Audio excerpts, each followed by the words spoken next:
हेडलाईन्सचे प्रायोजक आहे NBC bearings, लांब पळण्यासाठी। महाराष्ट्रात 5व्या टप्प्यातील प्रचाराच्या तोफा थंडावल्या। नाशिक, दिंडोरी, धुळे, पालघर, कल्याण, भिवंडी, ठाण्यासह मुंबईतील 6 जागांवर सोमवारी मतदान।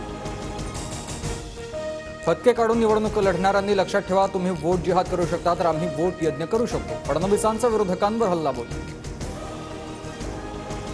मवियाला सर्व 48 जागा मिळतील। 4 जूनला इंडियाचं सरकार येऊन अच्छे दिन येतील, उद्धव ठाकरेंचा दावा। तर उद्धवजींचं कर्तृत्व मोठं, ते 49ही जागा जिंकतील, फडणवीसांचा खोचक टोला।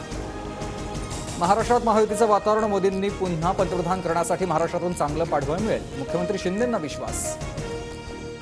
भाजपला जिथे पराभव दिसतोय तिथे मतदानाआधीच नागरिकांच्या बोटाला शाई लावली जाते, उद्धव ठाकरेंचा आरोप। तर बीडमध्ये अधिकाऱ्यांना धमकावून भाजपकडून बोगस मतदान केल्याचा व्हिडिओ, रोहित पवारांकडून ट्विट।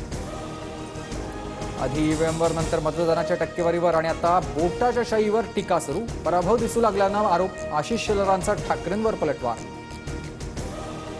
पोलीस जनतेसाठी आहेत की भाजपसाठी? इंडिया आघाडी सत्तेत आल्यास भाजपवर कारवाई करणार का? काँग्रेसच्या रवींद्र धंगेकरांचं पोलीस आयुक्तांना पत्र। चारित्र्यहीन, गद्दार, भ्रष्टाचारी कमी पडले म्हणून एक ठाकरे नावाचा माणूस भाड्यानं घेतला। उद्धव ठाकरेंचा राज ठाकरेंवर निशाणा। उठ दुपारी घे सुपारी म्हणत ठाकरेगडाच्या कार्यकर्त्यांची घोषणाबाजी।